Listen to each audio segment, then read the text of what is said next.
Olá, você está ouvindo o Pudim, o podcast unificado de diálogos multidisciplinares da UTF-PR. O Pudim de hoje estará servido à mesa do professor Edward Henry Lui para um minicurso sobre o avanço do protestantismo no Brasil.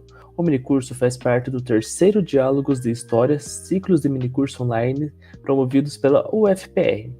Ele é professor de História no Instituto Federal do Paraná, possui graduação em História pela UFPR, é mestre em Educação na linha História e Historiografia da Educação pela UFPR, é doutor em História na linha Arte, Memória e Narrativa pela UFPR. Esse minicurso será dividido em 3 partes. Este primeiro episódio falará sobre os primórdios do cristianismo e o avanço do cristianismo na Europa e a Reforma. Olá a todas e todos, sejam muito bem-vindos. Eu me chamo Edward Henry, sou doutorando em História na linha Arte, Memória e Narrativa e vou acompanhar vocês, vou trazer a vocês esse mini curso chamado Avanço do Protestantismo no Brasil. Ele faz parte do terceiro diálogo sobre História, ciclos de mini cursos online promovidos pela UFPR, e o nosso mini curso vai ser dividido em 5 aulas, tá? Com os seguintes temas. O contexto europeu da Reforma e da Contra-Reforma, o primeiro vídeo. O segundo vídeo, os primeiros protestantes no Brasil. O terceiro, protestantismo de imigração e protestantismo de missão. Quarto vídeo, o avanço das igrejas pentecostais no Brasil. E, finalmente, o quinto vídeo, falando sobre o estabelecimento do neopentecostalismo. Todo o nosso curso estará baseado em fontes históricas e em uma historiografia confiável, reconhecida tanto na academia quanto por muitas denominações protestantes.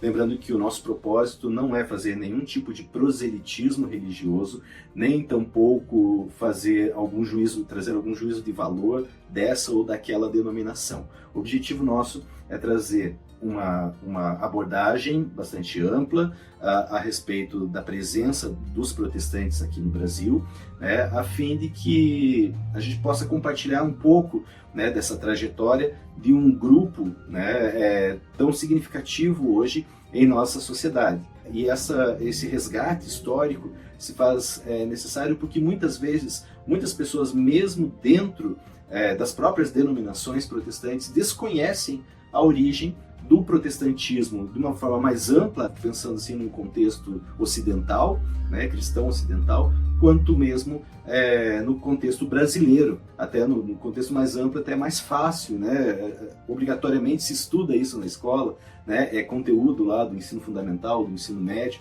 você acaba passando pela Reforma Protestante. Mas como que esse grupo passa a se estabelecer aqui no Brasil, muitas vezes isso não é mencionado e isso passa desapercebido por uma grande parte das pessoas. Imagino que muitos que estarão nos acompanhando, o que eu vou trazer é bastante elementar, porque possui uma vivência nesse meio protestante ou já teve uma experiência com alguma determinada denominação protestante. Tá? Mas reforço que a intenção é apresentar de forma abrangente a instituição das denominações protestantes no Brasil. Então, muito obrigado pela sua participação. Eu desejo uma excelente jornada nesse pequeno diálogo sobre a história. Vamos lá?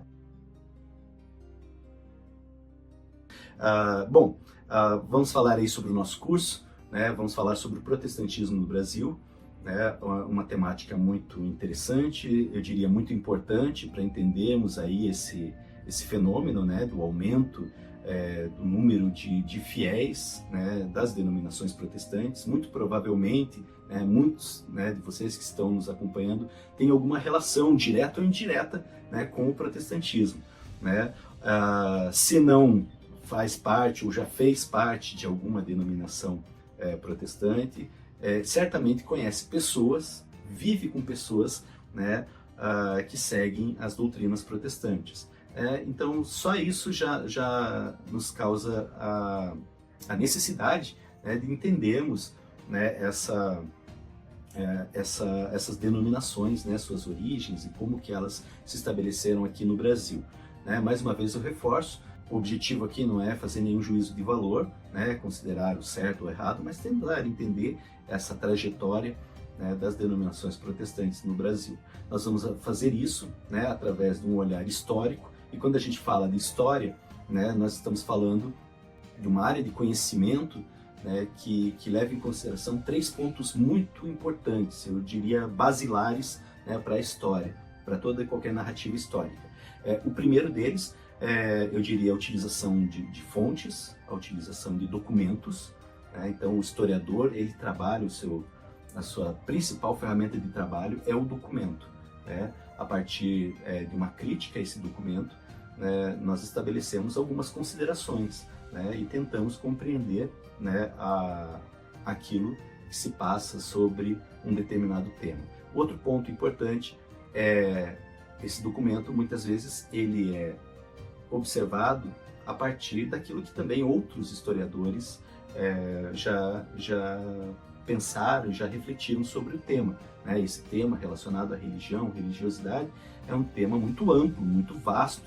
Muitos outros pesquisadores já se debruçaram sobre ele, sobre diferentes aspectos, né? Então nós utilizamos muito esses autores, né, que já foram, né, criticados, já foram comentados, que já foram avaliados pelos seus pares, né? Portanto, se configura em uma historiografia, né, digamos assim, uma historiografia confiável.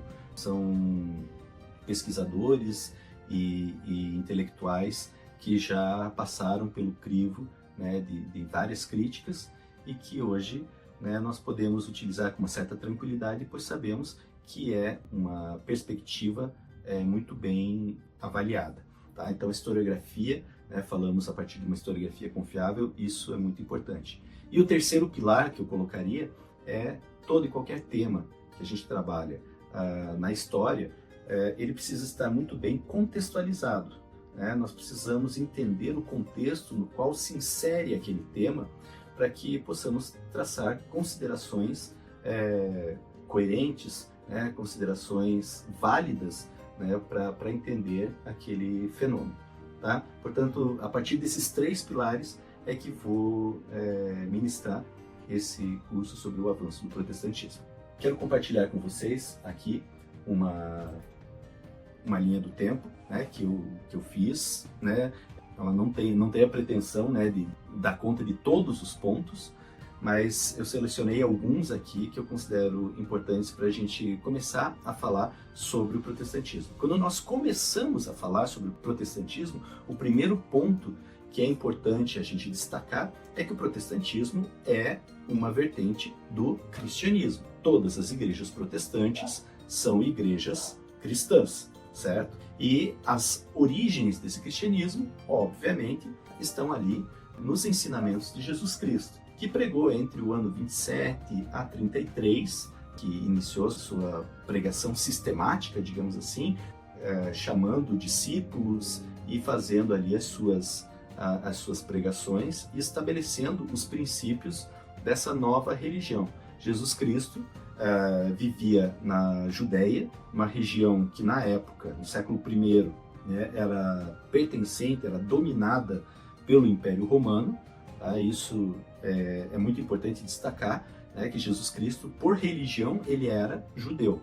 E por, digamos assim, né, vou usar um termo não muito correto, né, por nacionalidade, não existia isso na época, né, mas por nacionalidade ele era também judeu. Tá? Mas estava inserido em um contexto, né, de dominação romana. Né? O grande drama que acontece ali no contexto da vida de Jesus Cristo é essa tensão, né, entre os judeus e os romanos. Né? A gente percebe isso pela leitura aí, dos evangelhos. Tá? Então, seria o primeiro documento aí que nós vamos destacar, né, são os evangelhos. Ah, mas esses evangelhos são confiáveis? Eles servem como documento? Bom, toda e qualquer produção humana, ela serve como documento, desde que ela seja criticada, desde que ela seja avaliada, certo? Vamos pensar um pouquinho sobre os evangelhos, né, que contam a história de Jesus Cristo. Provavelmente, eles foram escritos a partir da década de 70, do primeiro século, tá? Algumas pessoas questionam, né, sobre essa data. Aliás, todas as datas aqui, principalmente anteriores ao século III, ao século IV, todas essas datas, elas não são totalmente precisas, mas também não são imprecisas, tá? podemos ter aí uma variação de 4 a 7 anos, né, devido à mudança do calendário que ocorreu durante o período medieval. Tá? Mas essa variação, que foi feito um ajuste, né, tanto que o nosso calendário se chama calendário gregoriano, que foi criado, né, foi instituído pelo Papa Gregório, então nesse contexto já cristão, de uma Europa cristã.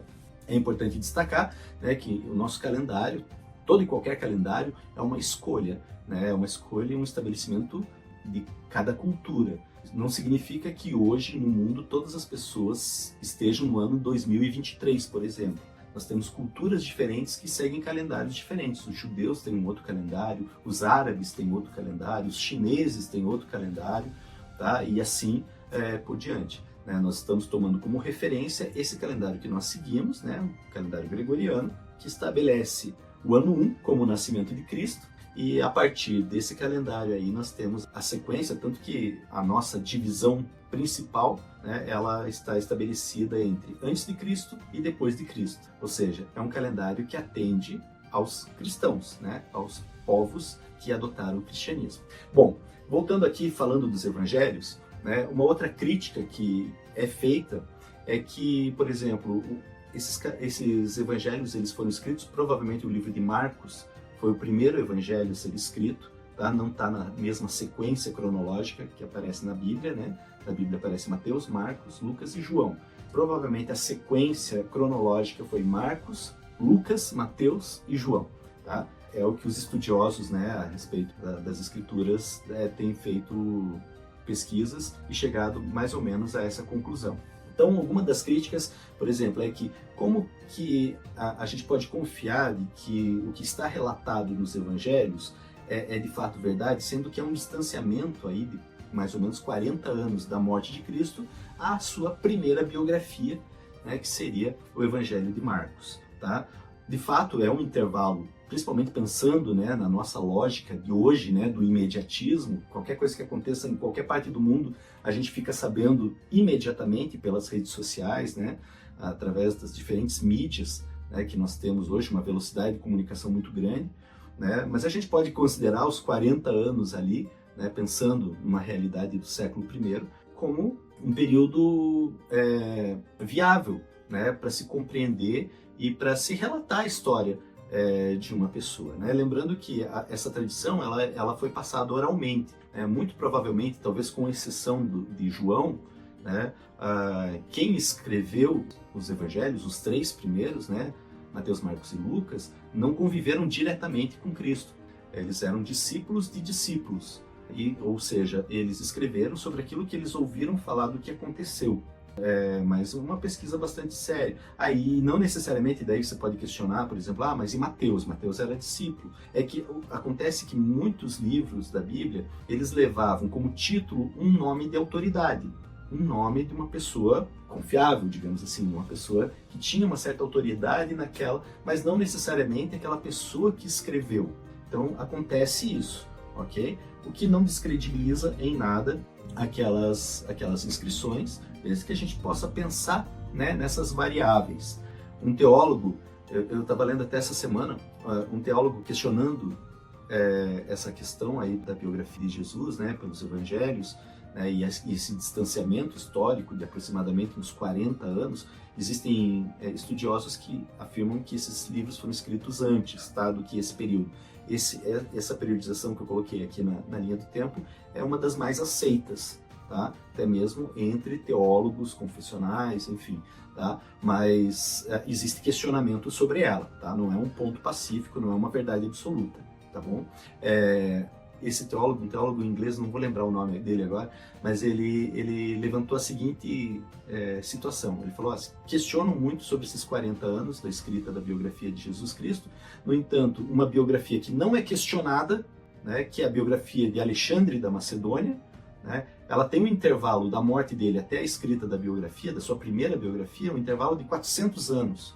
A primeira biografia de Alexandre da Macedônia foi escrita por Plutarco no Império Romano, cerca de 400 anos depois da morte de Alexandre. Ou seja, esses 40 anos perto dos 400 não é nada. Então é importante entender, né, toda essa dinâmica daquilo que foi escrito e daquilo que de fato aconteceu, né? A tradição, ela era oral.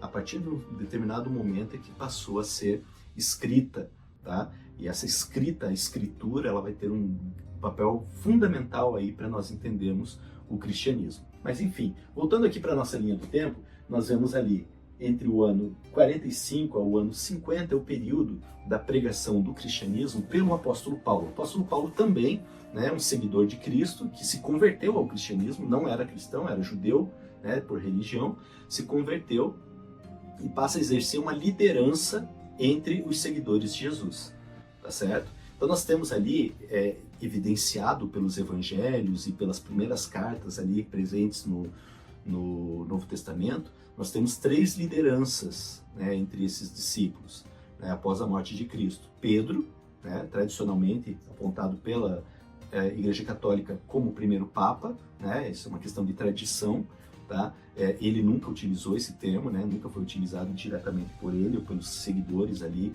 chamando ele de Papa, né?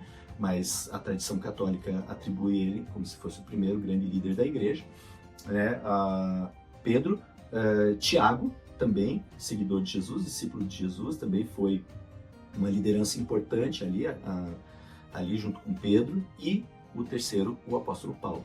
Então, desde o início do cristianismo, existiam divergências a respeito de alguns pontos da doutrina entre essas lideranças, tá?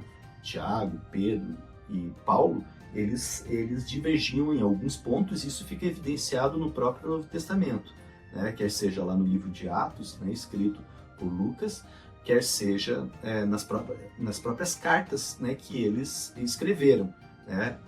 O apóstolo Paulo escreveu 13 cartas, né, que estão no Novo Testamento. Pedro tem 2 cartas, se não me engano, 2 cartas, e Tiago também tem uma carta lá que foi selecionada, né, dentre as muitas produções ali do período, né, alguns livros foram escolhidos, né, ao longo da história da igreja para comporem o cânon, né, para comporem os livros que iriam para pertencer ao chamado Novo Testamento da Bíblia. Tá?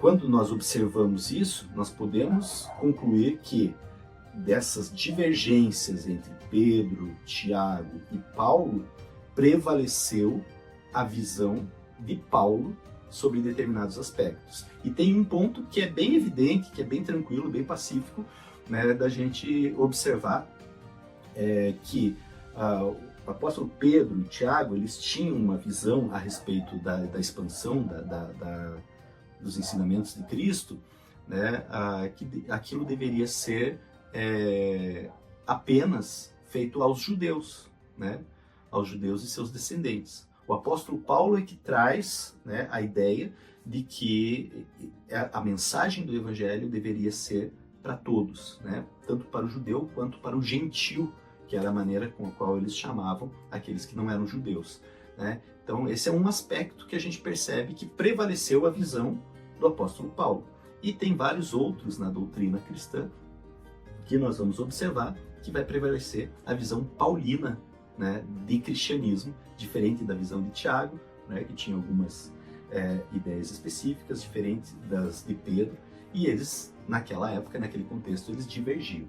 O apóstolo Paulo, né, ele vai pregar ali entre os anos 45 e 60, é o período de pregação dele, e sob Nero, né, o imperador Nero, do Império Romano, é que ele vai ser perseguido, vai ser preso e vai ser morto. Tá? Da mesma maneira, o discípulo Pedro, né, também vai ser morto ali, provavelmente ali pelo ano 62 aproximadamente, né, eles vão ser martirizados. Então nós temos, a partir da década de 60 do primeiro século, né, até lá, o século IV, nós vamos ter um período de perseguição e martírio aos cristãos, tá certo? Esse período, né, ele vai ser marcado pela perseguição, onde esses cristãos eram presos, eram mortos, tinham seus bens confiscados, não tinham liberdade, né? Lógico que em diferentes graus, né, de acordo com o imperador, com quem estava governando na época, né? Lembrando que esse cristianismo ele passa a estar circunscrito no Império Romano, tá? Entre os povos ali dominados pelo Império Romano. Para além das fronteiras, eles vão se expandir, o cristianismo vai se expandir para além das fronteiras do Império Romano, mas de uma maneira muito mais lenta, né? Tanto que até hoje nós vemos as consequências disso, né? Onde que nós temos o cristianismo? Nós temos cristianismo no Ocidente, né? Entre os países ocidentais prevalece o cristianismo. Em outras regiões, ele não é necessariamente a religião que prevalece, tá certo? E por consequência, esse cristianismo que se estabelece ali no Império Romano, ele vai se consolidar e vai chegar até nós, como nós conhecemos, né? A partir de toda uma estrutura hierárquica que vai ser formada, né? A partir, especialmente a partir de Constantino, né? Nós vemos ali que os cristãos, ele é o primeiro imperador a se converter ao cristianismo, né? Então, a partir dali, esses cristãos, esses grupos cristãos começam a exercer um protagonismo político também. Mas o que eu queria frisar nesse primeiro vídeo é que no cristianismo, já desde o seu início, né, os primeiros discípulos de Cristo, eles já apresentavam momentos de cisão, de diferenças de ideias, diferenças doutrinárias entre si, né? Isso é uma constante aí na história do cristianismo. Com o final do Império Romano, do Ocidente, 476, né, nós vamos ter então uma ocupação do território, né, por povos, né, que vêm de além das fronteiras do Império Romano. Vão ser chamados pelos romanos de povos bárbaros, né, mas em sua maioria são os povos de origem germânica, né, que vão se estabelecer, né, onde era o Império Romano, e vão travar vários conflitos, né, entre si, com os povos romanos que estavam ali. Enfim, é um período bastante conturbado ali, a virada do século IV, século V, né, ou seja, o período em que está iniciando a Idade Média, tá? Período medieval na Europa. E a igreja cristã, ela vai ter um papel muito importante nesse contexto, tá? Porque principalmente a partir do momento que esses povos se estabelecem e conquistam o poder político, eles vão contar com o apoio da igreja institucionalizada, né? Para que eles possam governar, tá? Então vai praticamente haver um contrato, né? Um acordo entre esses reinos, né? Esses reis que se estabelecem ali no Império Romano, e agora dando uma característica um pouco mais próxima ao que nós temos aí, a Europa Ocidental, formando reinos, e a igreja vai ter esse papel de fazer essa conciliação, fazer com que as pessoas obedeçam esses reis, tá? Vai haver aí uma troca de interesses entre esses novos reinos e a Igreja Católica, o que nos leva, né, a uma situação de que, quando a gente vai chegando lá ao século VIII, por exemplo, quando se estabelecem o Reino Franco, né, onde hoje é parte aí da grande parte da França, Alemanha, né, essa região mais central da Europa Ocidental, né, esse Império Franco vai se estabelecer, e quem vai coroar o rei, o Carlos Magno, super famoso, conhecido, vai ser o Papa, consolidando uma tradição em que nós temos a igreja concedendo o poder aos reis, tá? Então a igreja vai concentrar muitos poderes, né? Muitos poderes, tanto no âmbito político quanto no âmbito econômico. A igreja vai receber muita doação, a igreja vai receber muitas terras, né? Lembrando que naquele contexto, terras era riqueza. Então a igreja vai ser dona de muitas terras, a ponto que alguns historiadores dizem que a igreja era a grande senhora feudal da Europa no período medieval. A igreja vai ter poder militar, vai ter soldados à disposição. Então, muito mais do que a grande maioria dos reis e reinos, quem vai concentrar poder nesse período medieval vai ser a Igreja Católica. Então, nós temos a chegada, era uma questão de status, pertencer ao clero, pertencer à igreja. Tanto que nas famílias nobres, né, o que era comum acontecer? O filho mais velho herdava os bens, né, todos, as terras, as riquezas da família. O segundo filho, o destino era a igreja. O destino era ele se tornar um clérigo, né, de preferência um bispo, ou quanto mais alta a hierarquia, mais poder essa pessoa ia ter. Então, muitas pessoas, né, isso é importante a gente deixar bem claro, que muitas pessoas passaram a fazer parte da estrutura da Igreja Católica, pessoas que não necessariamente tinham uma vocação religiosa, mas sim tinham interesses políticos e econômicos, e passaram a pertencer àquela hierarquia eclesiástica que se formou e que, consequentemente, a gente vai observar, né, através aí da história, vai levar em muitos momentos a uma corrupção dos costumes, das práticas, e que vai gerar, obviamente, questionamentos. Algumas coisas numa amplitude maior, vamos tomar como exemplo, 1054, nós temos o cisma da igreja. A primeira grande divisão da igreja cristã vai ser em 1054, quando o bispo, o patriarca de Constantinopla, vai se separar da igreja católica, criando a igreja ortodoxa de tradição grega, e o ocidente, sob a liderança do Papa, a Igreja Católica Apostólica Romana. Então essa é a primeira grande separação que existe. A própria Igreja Ocidental Católica Apostólica Romana vai viver momentos de cisma, momentos de separação, quando nós vamos chegar a ter momentos em que ao mesmo tempo vão existir 3 papas e que vão disputar o poder da Igreja.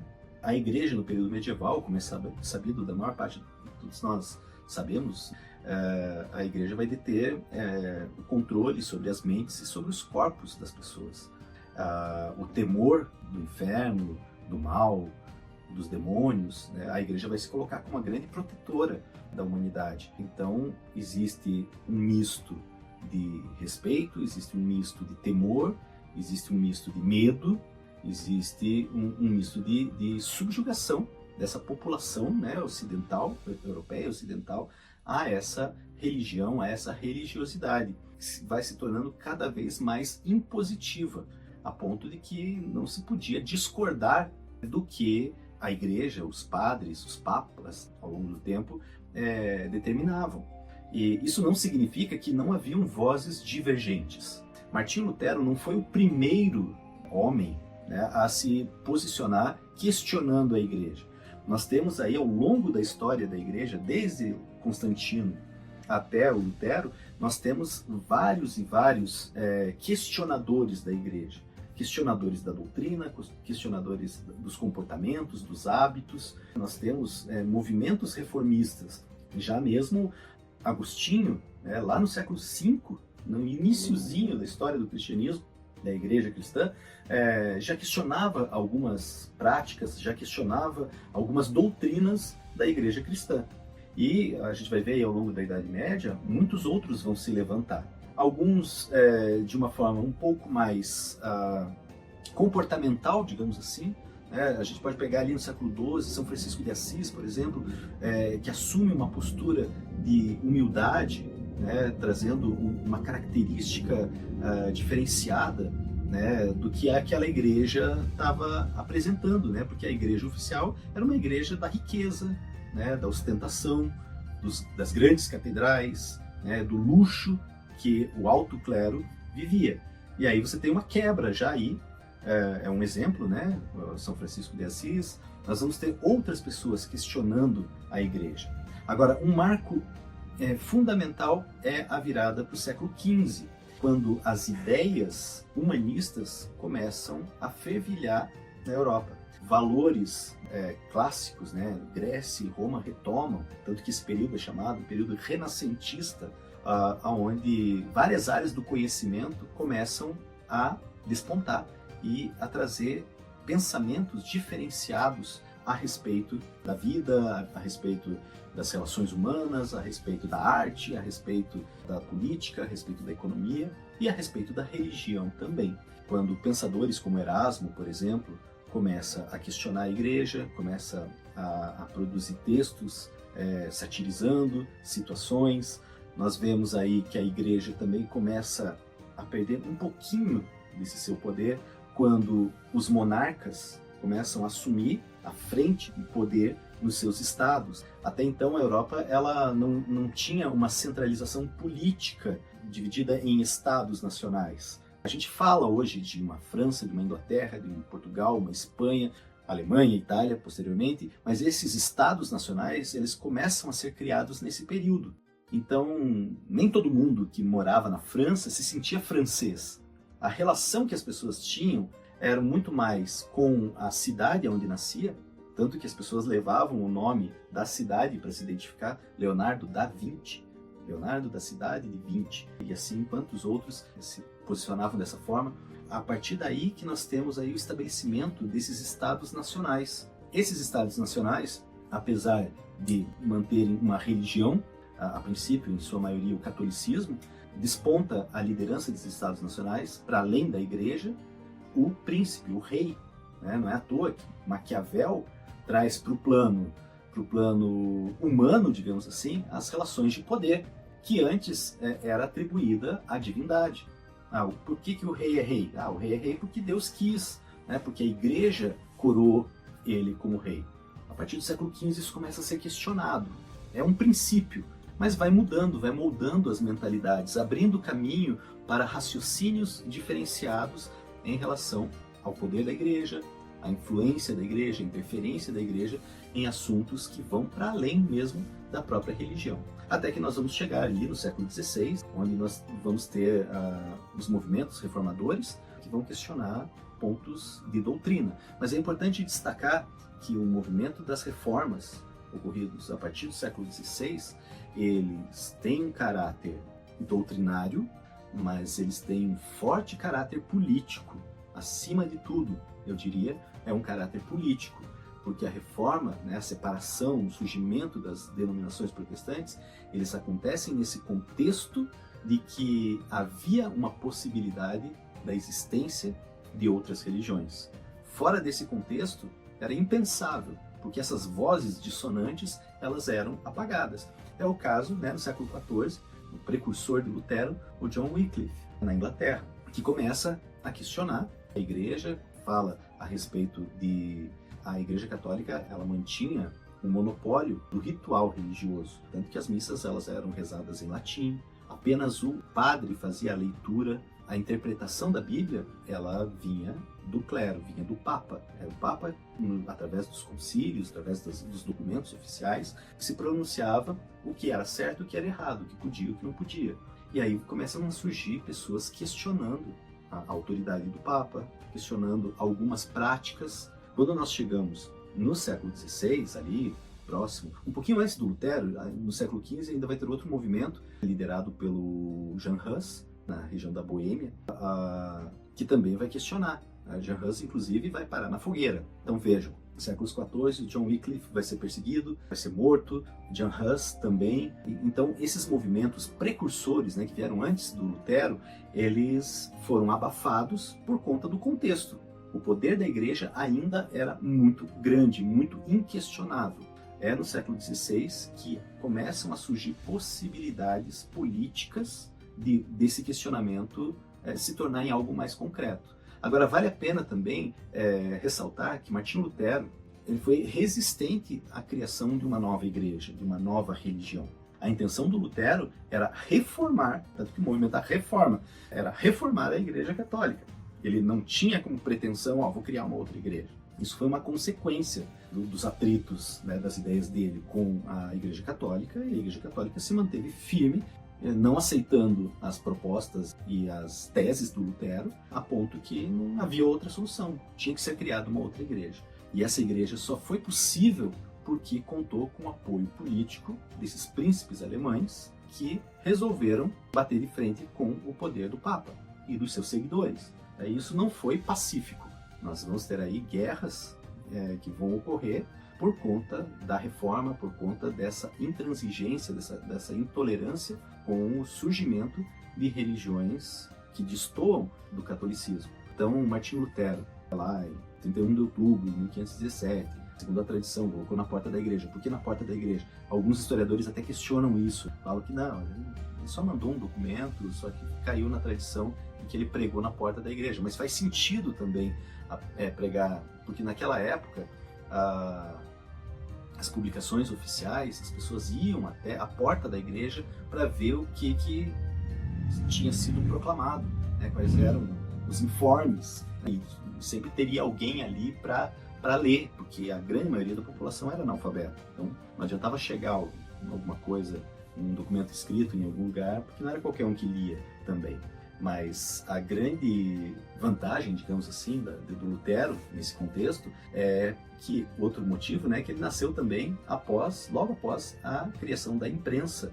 E a Alemanha foi um local onde essa imprensa nasceu, a publicação de livros se tornou algo extremamente rentável ali e se publicava muito. Então os escritos de Lutero, em pouco tempo, já estavam espalhados por regiões diferentes da Europa, onde várias pessoas começam a ler aquilo e começam a avaliar, alguns concordando, alguns discordando, mas o fato é que a comunicação foi feita, a divulgação foi feita, a ponto que os escritos de Lutero vão ser colocados, né, na ilegalidade pelo Papa, né, e vai ser proibido, uma leitura proibida aos católicos, assim como vários outros livros de vários outros reformadores, até um tempo aí. Então, esse contexto de evolução, né, dos Estados nacionais, evolução da imprensa, de tipos móveis, criado pelo Gutenberg, esse contexto de questionamento, de ampliação da ideologia humanista, que tira um pouco o foco da divindade, tira um pouco o foco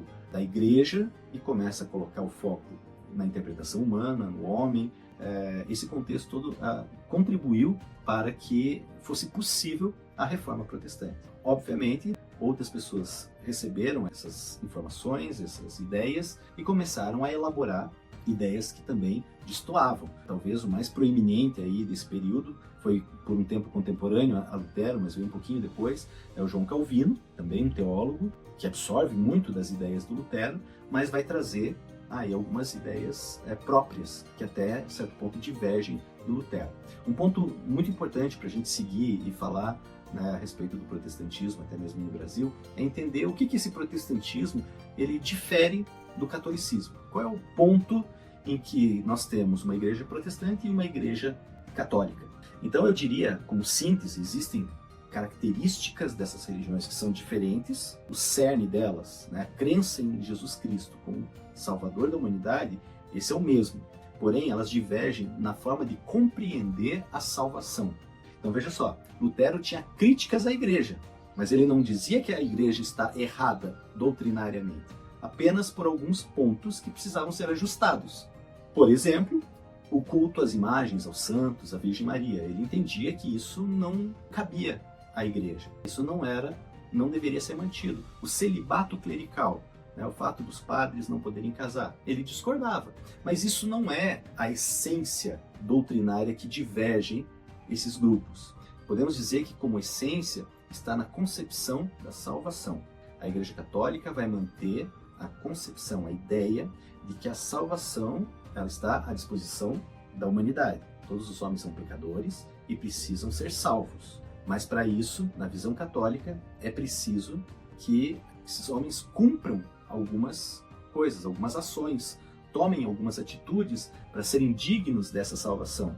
É a chamada boas obras. As obras que incluem até mesmo algumas obrigações religiosas, participação na missa, a confissão dos pecados, enfim, atitudes que vão contribuir para a salvação da alma daquela pessoa. O Lutero e todos os protestantes vão dizer que não há a necessidade das obras, porque a salvação não vem por essas obras, não vem por nada do que uma pessoa possa fazer, a não ser pela fé. A salvação, ela vem pela fé. Basta o fiel acreditar que ele tem essa salvação. Então, doutrinariamente, esse é o âmago da diferença entre católicos e protestantes. É a visão que eles têm a respeito de como se obtém a salvação. Calvino, ele vai trazer um elemento a mais aí. Ele vai concordar com Lutero a respeito da salvação pela fé. No entanto, ele vai trazer o elemento da doutrina da predestinação, de que todas as pessoas já estão predestinadas ou à salvação ou à condenação. O que vai indicar se essa pessoa é predestinada à salvação ou à condenação são algumas características que essa pessoa terá ao longo da vida. Como, por exemplo, o fato dela ter saúde. É um indicativo que Deus a está abençoando, é um indicativo de que ela é salva. A riqueza, se essa pessoa prospera, isso é um indicativo de que é uma pessoa que está dentro da vontade de Deus. Então, e essa prosperidade vem através do trabalho. Tá? Então, o calvinismo vai valorizar muito o trabalho, não perder tempo com futilidades. festas, enfim, o calvinismo vai ser uma religião extremamente sóbria, extremamente não dada a festejos, né? Então nós tínhamos nas festas, principalmente as festas eram promovidas pela igreja, as quermesses, e o calvinismo vai ser avesso a isso. Essa doutrina calvinista, ela vai vir de encontro com os interesses de uma classe social que estava se organizando nessa mesma época, estava se fortalecendo, que é a burguesia. A burguesia não era muito bem vista sob a ótica do catolicismo, porque a burguesia enriquecia através da exploração do lucro, do dinheiro, através de empréstimos, né? Então o grande questionamento era o seguinte: o burguês ele consegue mais dinheiro vendendo algo que não é dele, que é o tempo. Quando você paga juros por alguma coisa, você está pagando pelo tempo com o qual você ficou com o dinheiro, digamos assim. E isso não era bem visto pela doutrina católica. Quando vem a doutrina protestante, especificamente do calvinismo, já muda essa perspectiva. Quando diz que é através do trabalho árduo, principalmente ali do comércio, praticado pela burguesia, ou atividades bancárias, então esse burguês que prospera é um sinal de que ele é um salvo. Então, essa doutrina ela vai atrair essa categoria, esse grupo social que é dos burgueses. Eu não estou dizendo que todos os burgueses passaram a ser calvinistas, mas que há uma identificação maior deles com o calvinismo.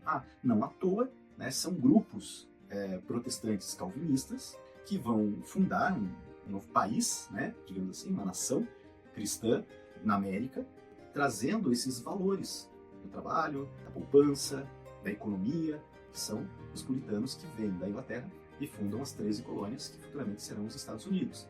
Então esses valores estão impregnados nessa doutrina e vão ser impregnados nessa visão de mundo que a burguesia adota e depende dela para manter seus negócios. Então veja como existem as relações. Muito importante para entender isso é o livro do sociólogo Max Weber, A Ética Protestante e o Princípio do Capitalismo. A ética, a forma de ver o mundo, a forma de ver a vida sob o prisma protestante, especificamente calvinista, deu os princípios para a formatação do que viria a ser o capitalismo. Mas, enfim, de uma maneira mais objetiva, né?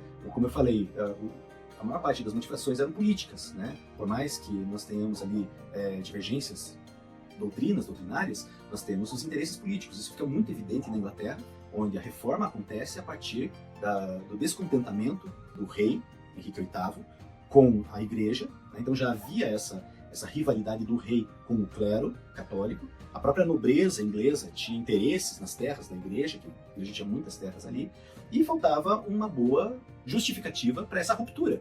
Porque para o rei consolidar o seu poder como um monarca absoluto, ele tinha que, naquele contexto ali da Inglaterra, do século XVI, ele precisava superar o poder da igreja.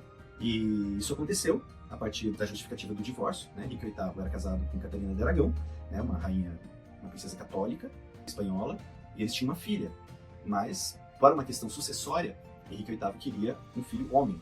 E, naquele contexto, né, ele atribuiu o fato de não ter um filho homem à esposa. Então, ele quis usar isso como justificativa para ele romper o acordo nupcial, o matrimônio, e que ele pudesse casar com uma outra pessoa, a fim de conseguir, né, o filho, o herdeiro homem. E diante da recusa do Papa em conceder o divórcio, não que isso fosse uma coisa impossível de acontecer, mas a gente precisa fazer uma leitura contextual, entendendo que a Espanha, nesse contexto, ela era uma das maiores aliadas da Igreja Católica. Você já imaginou o Papa aceitando o divórcio do rei da Inglaterra com uma princesa espanhola? É como se ele tivesse... Porque junto a esse... É importante a gente entender isso. Um casamento, ele não tinha a visão romântica que nós temos hoje, herdada do século XIX. Casamento era negócio. Para a nobreza, era um negócio de Estado. Romper um casamento significava romper relações diplomáticas com o país. Se o Papa concordasse com isso, ele estaria agindo quase como um traidor em relação ao rei da Espanha. E o rei da Espanha era o seu maior aliado naquele contexto de guerras religiosas, especialmente contra os protestantes alemães. Então, o Papa não aceitou o pedido de divórcio do Henrique VIII. O Henrique VIII, então, tomou a decisão de romper com a Igreja Católica, fazendo o quê? Tomando todos os espaços, todas as propriedades da Igreja Católica para o Estado. Ele se torna, então, o chefe religioso das igrejas na Inglaterra e afasta toda a cúpula Católica do poder na Inglaterra. E ele tem o apoio de boa parte da nobreza, que também tinha interesses nas terras, nos bens da igreja, e por um decreto ele realiza a reforma religiosa, criando uma igreja oficial do Estado inglês, a Igreja Anglicana, que em termos doutrinários, nesse princípio, praticamente não tem diferença nenhuma em relação à Igreja Católica, com exceção da permissão ao divórcio, com exceção de que o chefe da igreja deixa de ser o Papa e passa a ser o rei/rainha da Inglaterra, tá certo? Com o passar do tempo, essa igreja na Inglaterra ela vai se reformando dentro da reforma, e ela vai ganhando alguns aspectos um pouco mais próximos dos protestantes do que dos católicos, principalmente com Elizabeth I. Mas, em primeiro momento, você não tem nenhuma divergência doutrinária e apenas uma divergência política, criando essa nova religião. Vários outros movimentos de maior impacto e menor impacto vão ocorrer na Europa. Percebam que nós vamos ter, nessa região mais central da Europa ocidental, Inglaterra, França, Alemanha, onde ocorrem os principais movimentos. As regiões mais periféricas, como Portugal, Espanha, a própria Itália, Península Itálica e Rússia, o catolicismo permanece sendo a religião que vai prevalecer no território. E é claro, finalizando aí essa breve análise e observação do período da Reforma Protestante, a Igreja Católica não deixou isso barato. A Igreja Católica ela vai reagir, ela vai se reformar também.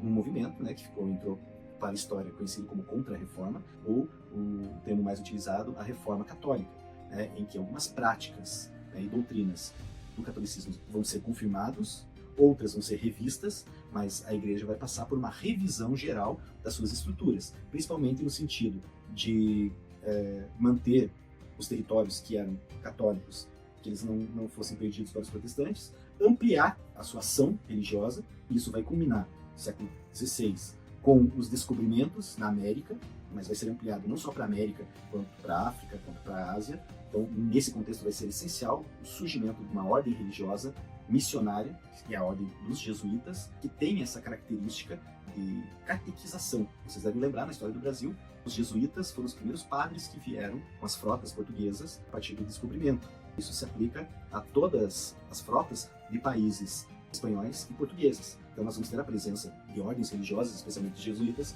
aqui na América do Sul, América Central, na África, na Ásia, como um movimento de reação da Igreja Católica às perdas de fiéis que estiveram na Europa por conta da Reforma. Nesse contexto vai ser intensificada também a Inquisição, o Tribunal da Santa Inquisição, vai ser criada uma relação de livros que vão ser proibidos aos católicos, o Index Prohibitorium, tem lá, em especial, o livro dos reformadores, que vão ser proibidos com a leitura. E a igreja vai se dedicar muito ao ensino, a igreja católica vai se dedicar muito ao ensino, as escolas católicas vão se espalhar em todos os territórios católicos, bem como os seminários. Vai haver uma obrigatoriedade do padre frequentar uma escola que ensine os princípios da igreja, antes isso não era obrigatório. E outras questões vão ser reafirmadas, como por exemplo os 7 sacramentos, a manutenção do celibato clerical, questões que até hoje, vira e mexe, aparece algum questionamento, mas que faz parte dessa cultura que a igreja estabeleceu. Tá certo?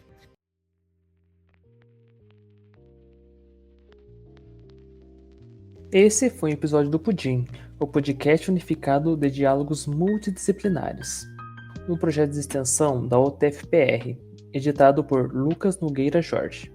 Músicas utilizadas: Mad Magic, de Alexander Nakarada, e Rain Book and Coffee Tea, de F. e ESP. Todas as músicas estão disponíveis em Freestock Music. Para saber mais informações sobre o projeto desse podcast, visite nosso site pudim.cp.utfpr.edu.br. Até a próxima!